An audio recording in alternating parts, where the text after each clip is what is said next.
To introduce our main speaker today, I have asked a friend of Rotary, David Lewis, to do the honors. David is a great-grandson of N.T. Lease of the Lease Crutcher Lewis Construction Company and family.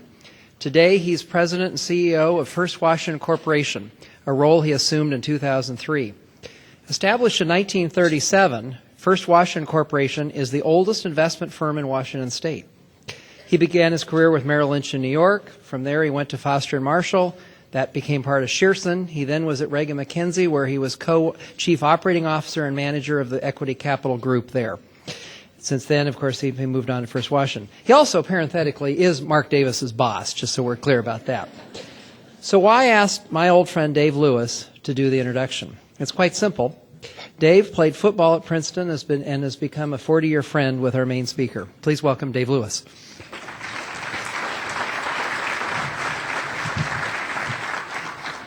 Good afternoon. Thank you, Jim.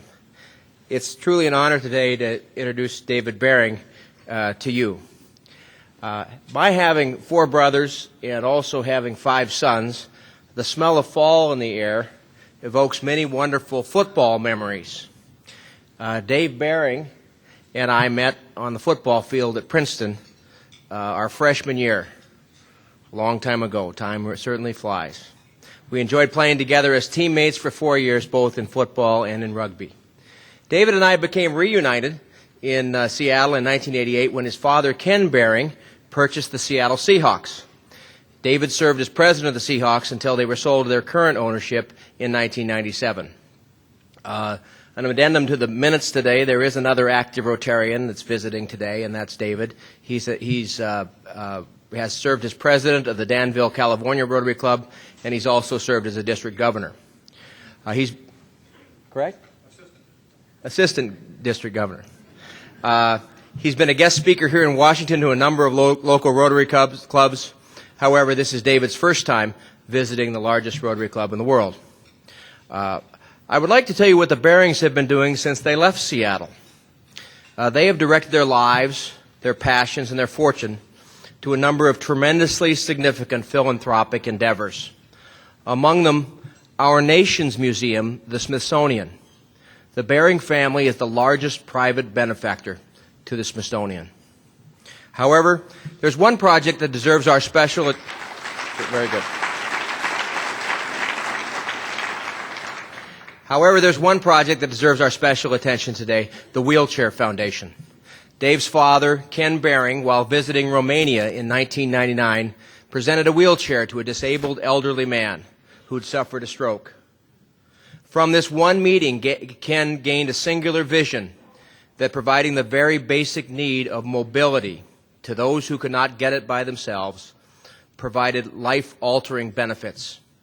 From the very beginning, the Wheelchair Foundation has partnered with Rotary to give wheelchairs to those who need them.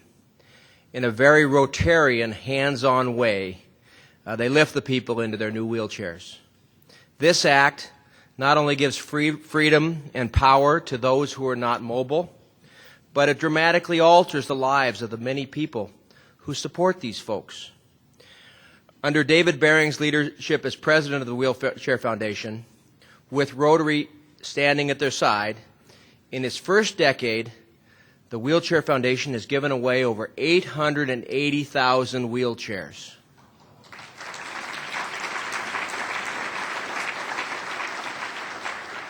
Including, was noted to me today, 242 wheelchairs in Tajikistan in 2005, given by the partnership between this Rotary and Bellevue.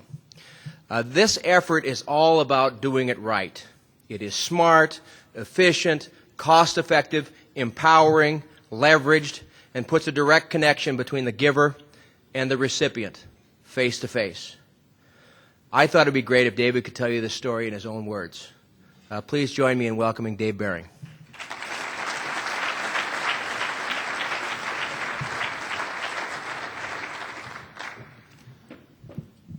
Well, thank you, Dee Dee. I always call him Dee Dee for that kind and long introduction. I don't need to talk now. President Jim, thank you for allowing me to come up and speak to the club today. Seattle is a beautiful city. It's been great to come back here. I had 5 real good years here. They were exciting, sometimes up, sometimes down. Always wish that we could have gone to the Super Bowl. I've got a 13-year-old son, and he keeps lamenting that. He goes, why did Grandpa sell the team? He goes, he loves football. He goes, I wanted to be down on the field. I wanted to visit the guys in the locker room. So hopefully one of these days I'll be able to give him that opportunity. When we sold the team back in '97, Seattle ended up with a terrific owner, one of the great, most beautiful stadiums in the United States. And I chuckle when I look at the implosion of the Kingdome, because back then a lot of people said, the Kingdome's a great place. It was definitely the noisiest place in the NFL. And then when they imploded it, a lot of those same people said, it was a piece of crap. We had to get rid of it.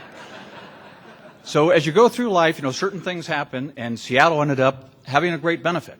A change of ownership was one of those things that was disappointing for me and for my son. But it closed one door, opened up another. Because after my father sold the team, I think he'd gotten to the point where he was frustrated, and he used to hate the idea of having a $5 million player get injured. And he says, if a guy tears a knee ligament and works for me, he can come to work. He goes, in football, you still got to pay his salary, and the guy can't do anything for the whole year. And from a business standpoint, he just had a hard time dealing with that. So after the team was sold, he said, okay, I've got funds now. I want to shift, move from business into philanthropy. So he became connected with the Smithsonian. And as David said, we worked with the Smithsonian over the last 15 years, and we'll continue to work with them. He got involved as the major donor for something called National History Day, which is all over the United States. He started a program down in California to train teachers to become better principals. He's always been a strong believer in education. He said, if we take these high school teachers, put them through a graduate program, and he was funding a lot of it, they will become better school administrators, therefore making our students that much more skilled and ready to move on. And then, of course, he got involved with the Wheelchair Foundation. And a lot of people they'll ask me the same questions, how did you guys ever get involved with something like that? And they assumed that somebody in my family might have been injured or born with some type of a problem or in a car accident. And as a matter of fact, everybody in my family has been very healthy. He used to travel a lot in Africa and different parts of Eastern Europe, and he would take supplies, got involved with humanitarian efforts. And then one day a church had asked him to take wheelchairs, canes, crutches, medical supplies over to Eastern Europe. And asked him to stay and watch this distribution of supplies. And as they gave out the wheelchairs, he said, can't these people get a wheelchair somewhere? And they said, no, these people have no money. A wheelchair might cost $500, $600. There's no safety net, no insurance through the federal government, so the people are on their own. They stay in the back. They're carried by one of their family members. And so he slowly started distributing used wheelchairs, and then he said, maybe we can do some new wheelchairs and see what happens. And so it started in the late 90s, and then he officially launched it in the year 2000. And he was moved by several of the people that he met.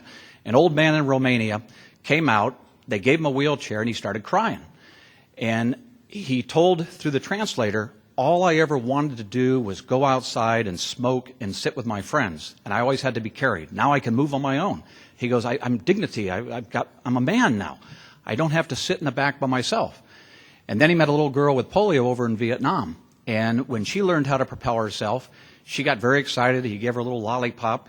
And he said, this is something. It changes. I'm not fighting cancer. I'm not fighting AIDS, which might take 5, 10, 50 years before there's a cure found. This is something that's now. It's immediate. It's tangible. And that had a very direct appeal to him. Then let me sidestep for a second. So 2 years ago, he became extremely ill. He's in his 80s now, and he got very severe pneumonia. Had laid on his back for a while, was in ICU for 3 or 4 weeks, almost died a couple times. His legs had atrophied so much after being bedridden for just a 3-week period that he needed 2 or 3 people, he's a big guy, to lift him, take him to the bathroom. And for weeks, he couldn't do anything on his own. He finally got a walker, he had a wheelchair, then he got a cane, and he still walks with a severe limp. And he says, for the first time in my life, I truly understand what these people have to go through on a daily basis. The little boy has to be carried by his mom to go anywhere, to go to the store, to go to the bathroom, to go out and get something to eat. And that, I think, had another big impact on him. A second question is, how did you guys get involved with Rotary? And back in about 2001, past president of Rotary International, Frank Devlin and Rick King, saw the wheelchairs as something that was a natural extension of the whole Polio Plus campaign. We were eradicating polio, and hopefully within about 2 years, it will be erased from the face of the earth. But there were still 20 million people that had polio that never received the vaccine. And a lot of them they couldn't walk, or they had a huge difficulty in walking.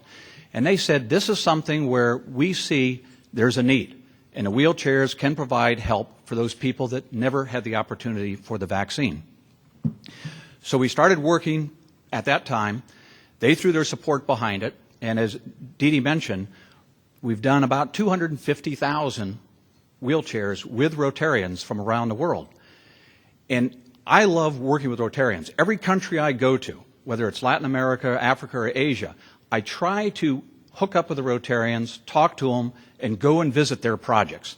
And I know many of the people in this room, because of the breadth and scope of your projects, and when I received the list from Mark, I said, my God, I was blown away that you guys have done so much. I do not think there's another club anywhere in the world that has done as much internationally as the Rotary Club of Seattle, and I commend you for that.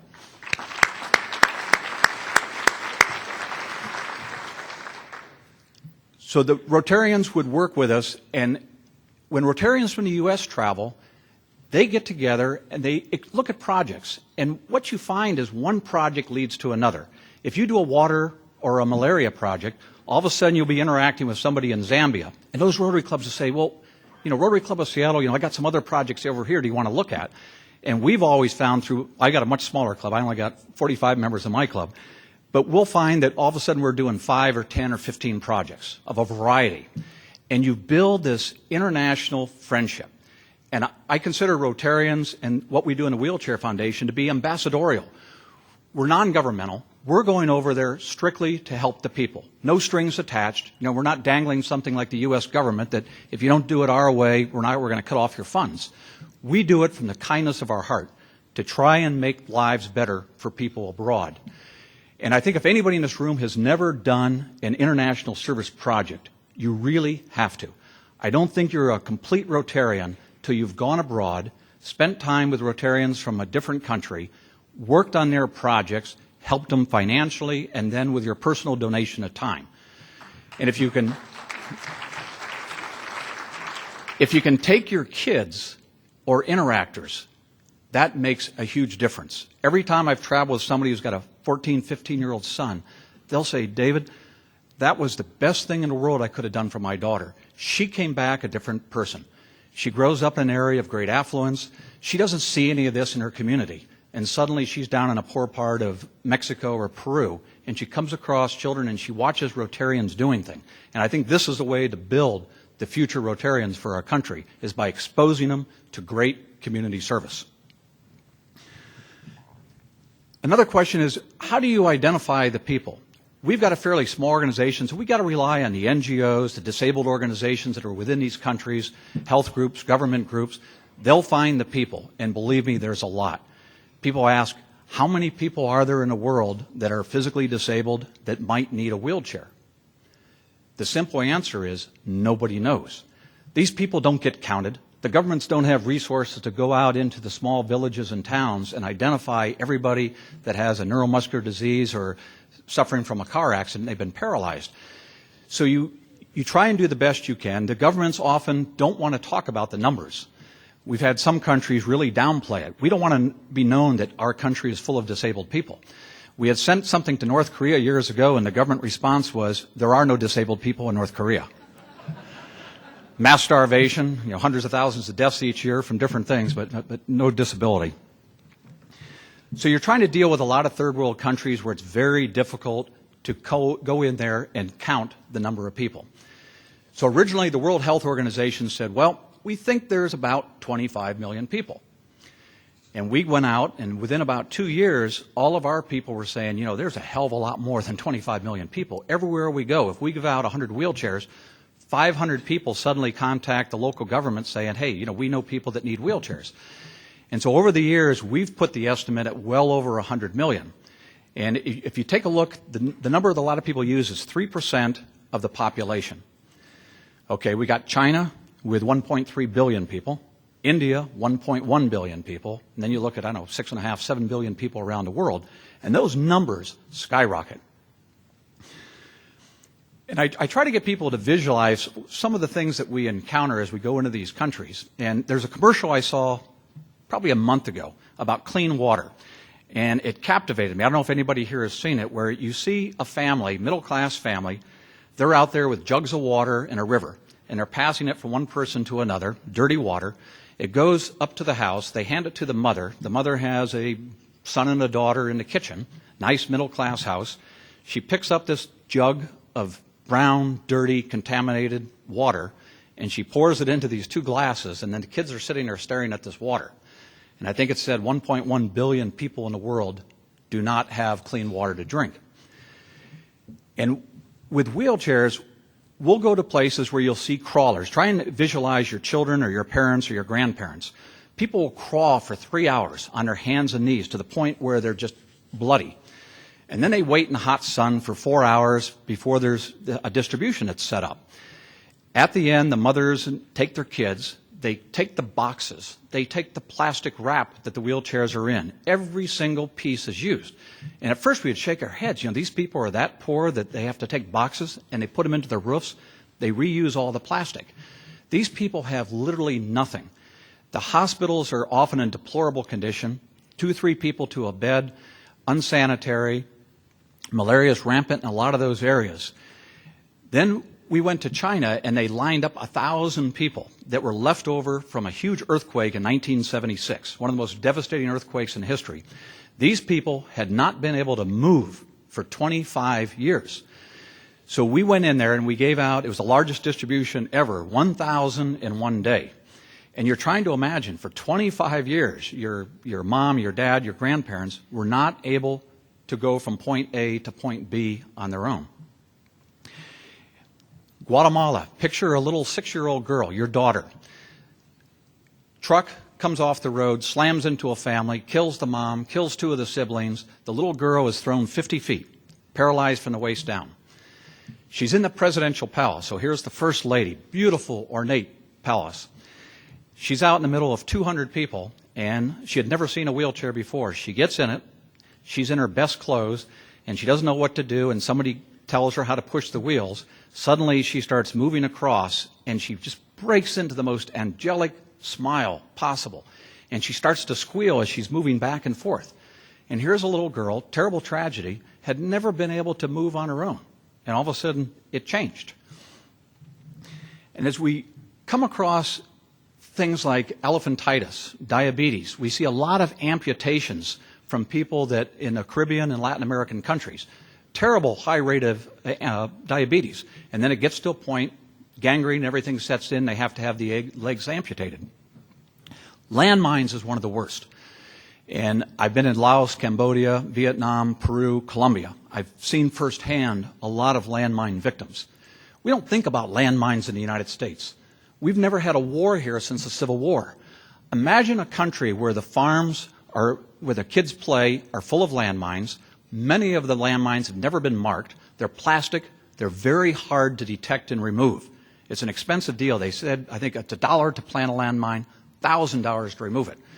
So you got kids stepping on landmines. I've come across probably 30 of them. Farmers plowing the field. The landmines don't go away. They can last 40, 50 years. Leftover ordnance from World War II in Russia and other areas. So the landmines are often designed to maim. The idea is if you wound a soldier, it's going to be hard for that army to take care of him. If you kill him, he's done. So they're often designed, different types of anti-personnel and anti-tank, to blow the legs off. And so you go into countries like Angola, where they had a long civil war, and 20% of the population, imagine 1 out of 5 in this room, is disabled. We've got pictures of women, 5, 6 women, they're all without legs on the side of the street. And we've never been exposed to that in the United States. We're so fortunate. I know that you have people in your club that are working heavily on removing landmines, which is great. We need all the help possible. But in many of these countries where they've had civil wars, the landmine scourge is awful. And I tell people, wait until Iraq and Afghanistan settle down. The number of injured people is going to be unbelievable. You have these IEDs. They'll kill a certain number of people. But what you don't realize is that when an IED goes off, they're full of shrapnel. That shrapnel flies through this whole room, and maybe 75 people have their arms, legs, back cut. And then those people can become disabled. So it only kills a certain number. And we got these explosions going off on a daily basis. So anywhere where there's terror and conflict, the landmine issue, gunshots are going to cause a lot of additional disability. And so in addition to that, what are the other reasons for disability? Why do we have 100 million people that can't walk on their own? Neuromuscular diseases. Polio, of course, there's a whole variety. Birth defects, very poor not a Freudian slip, prenatal care. So these people, mothers will have kids, they're born with the disease, they can't walk, they're that way until somebody can assist them. The Gates Foundation has done a phenomenal job, as has Rotary, in trying to nip it in the bud and give as much vaccines and prevent these problems from happening in the first place. But it's a colossal problem. It's not going to go away in the next 5 or 6 years. Then you've got natural disasters. You take a look at, just in the last year, the magnitude 7.5 earthquakes that we're having around the world. In third world countries, the engineering is so poor. My brother was down in Haiti, and the buildings had literally collapsed. He was there 10 days after the earthquake. And my father had lent his plane. They took in about 20 doctors, medical supplies. We filled the whole plane twice, and were able to get special permission to land. He went and toured the whole area. He watched amputations. And he said, David, you couldn't believe these buildings. He says they pancaked. Everywhere you looked, people were crushed inside, or their limbs were missing. And so I think they performed something like 10,000 amputations. So you got very poor construction. So when a major earthquake hits, thousands or hundreds of thousands of people can be killed. We're always going to have tsunamis, we're going to have hurricanes, we're going to have earthquakes. It's just the way it is. And you're not going to change a lot of these buildings in third world countries. So that's going to continue to be a problem. Accidents. Anybody here that's driven in Mexico or some of these third world countries, you see how bad the cars are, the highways. Very easy for people to get injured. And then another one that most people aren't aware of is the aging demographics in our world. People, all of us, are getting much older at a faster rate. We've got the whole baby boom in the United States. When you look at China and India and Japan, there's a huge movement into that 70 to 90 age bracket. So people are going to have arthritis. They're going to lose the ability to move, osteoporosis and other things. So I think they said a 22% increase a year in old people. So our world's going to have to deal with this. It's not only heart disease and cancer and all that, but the people are just getting older, they're less firm, they're not going to be able to move on their own. I met Cliff Docterman numerous times, and he's one of my favorite Rotarians, past president of Rotary International. And he had a saying that I always liked. And he said, helping a child is a noble task, and compassion is not done by people with time on their hands, but with caring in their hearts. And I think this is something that extends to all Rotarians. You don't just write a check and help somebody out. You want to put your effort into it. You want to go and personally help people, do local community service projects or international projects. And as we see Rotarians in work, it is something phenomenal to watch. We were in Africa, and there was a hospice there that was run by a Rotarian. He must have had 60 women dying from AIDS. And when you go to Africa, there's a huge gap now in that 15 to 40 age bracket. They're losing all the young professionals. They're getting AIDS in their teenage years, and then the older people don't engage in a lot of the activities, but we're losing that key element. So again, whatever can be done to try and stop that.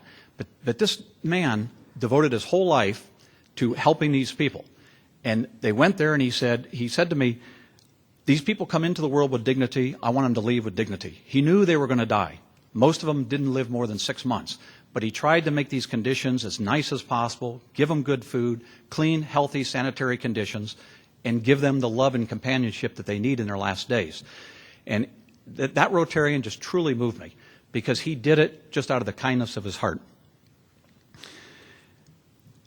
So again, we're looking at problems that are not easy to be solved. we need to work together. There's such a demand for our services locally, and when you go across the world, a small amount goes a long way, and all of us can have a real impact. And I'm going to leave you with two stories. One took place in Zimbabwe, and I think this reflects the attitude of Rotarians about helping each other. There was a man that carried an old woman for 2 days. He came to a wheelchair distribution, and they asked him, is this your mother? And the guy said, no. Is it your aunt? No. Is it a relative? No. Is it a friend? No. And they said, well, who is she? He says, well, I heard that she wanted to go to this place to get a wheelchair, and I told her that I would carry her. And they said, you didn't know who she was? And he said, no, I just felt that it was the right thing to do. And I think that's something we all need to consider. It's the right thing to do. A second story that involved my father down in Guatemala was he came across a guy that had terrible gangrene in his leg from a tractor accident. The guy had to have his leg removed. And my dad started talking to him through the translator, and the guy said, well, it's going to cost me $100 to get this operation to amputate my leg, and then $25 for the morphine in order to numb it. And he said, but I only need the $100. I don't need the morphine. And my dad said, no, I'm going to give you $125. You're going to have the morphine to get this thing amputated. And then later they told him he had a successful amputation, and everything worked well. He was back with his family and living somewhat of a normal life. I'll close with a quotation from Winston Churchill. I'm a military historian buff, and Winston Churchill was one of my heroes. And he said, you make a living by what you get. You make a life by what you give. And I think as everyone here goes through their life, try and deposit as much personal service as you can and make a difference in the world. Again, we can change the world in a lot of positive ways, and I've just seen it from your long list of projects. And I want to thank you for having me here. I'll go ahead and take a few questions. Thank you.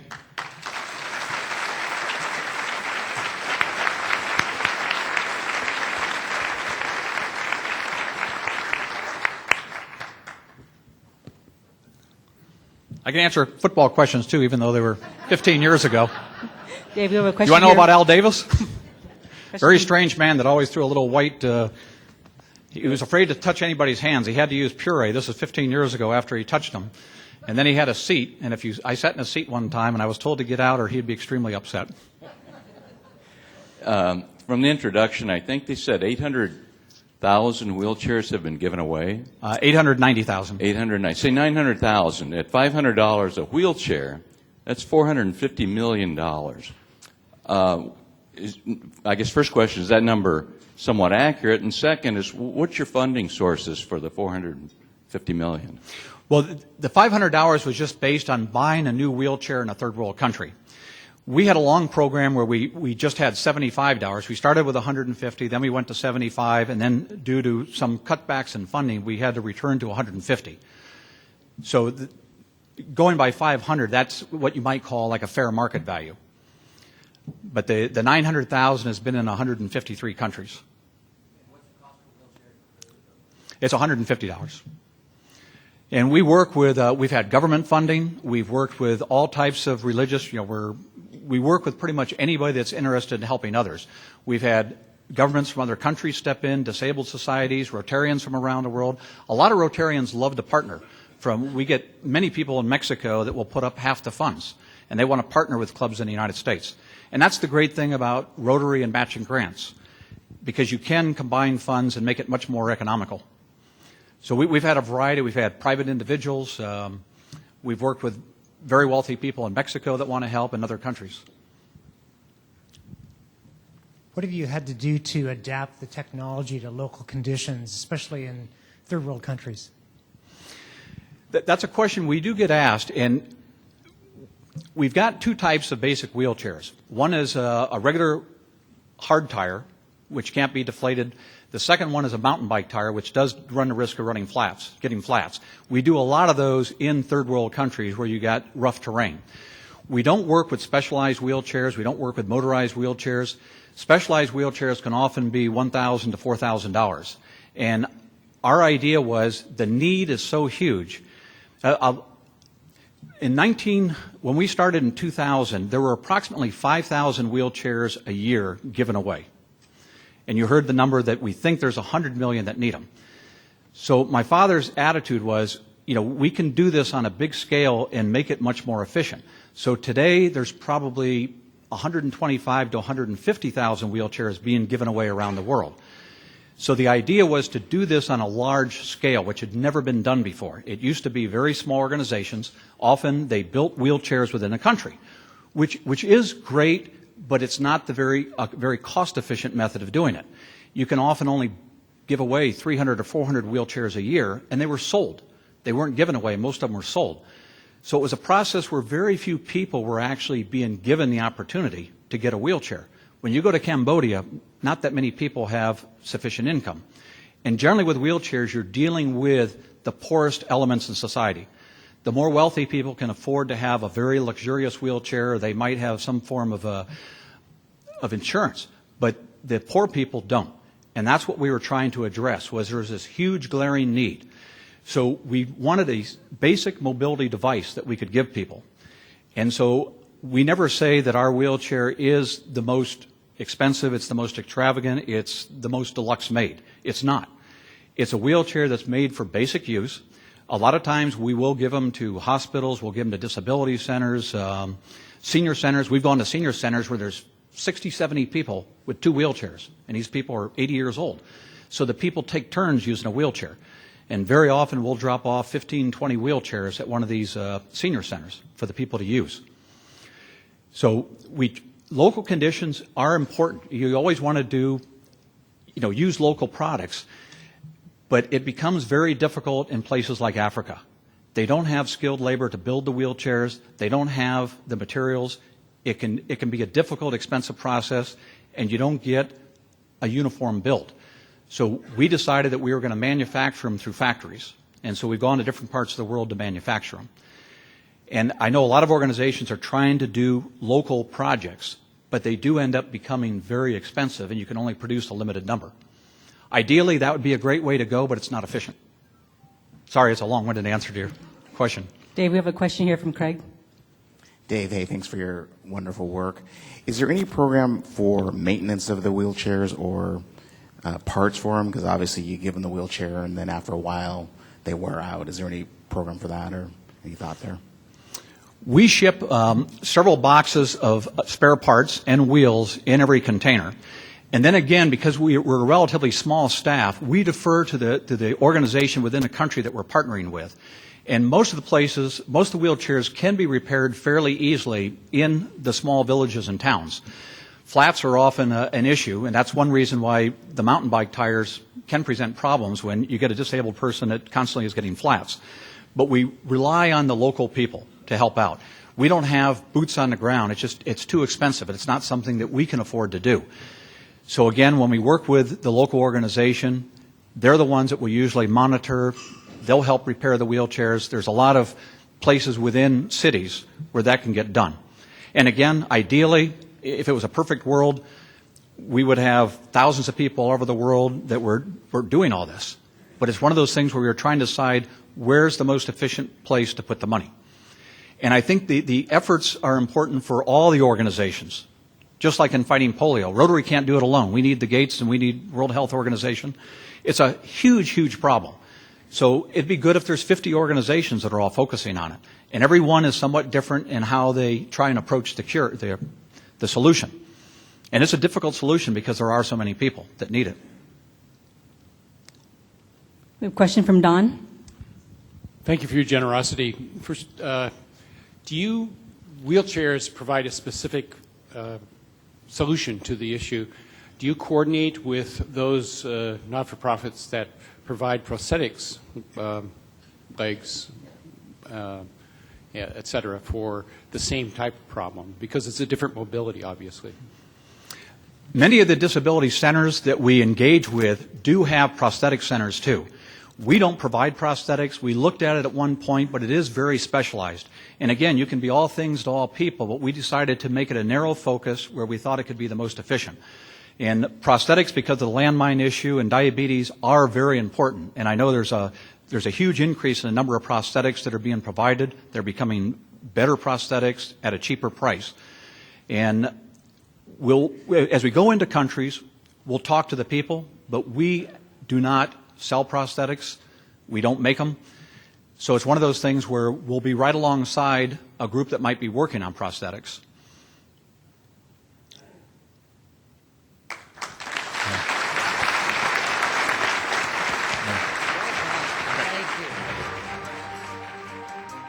Seattle Rotary Online is made possible in part by a grant from First Choice Health, working with the Washington Health Information Collaborative to use technology to bring better health care to patients throughout the Pacific Northwest. First Choice Health,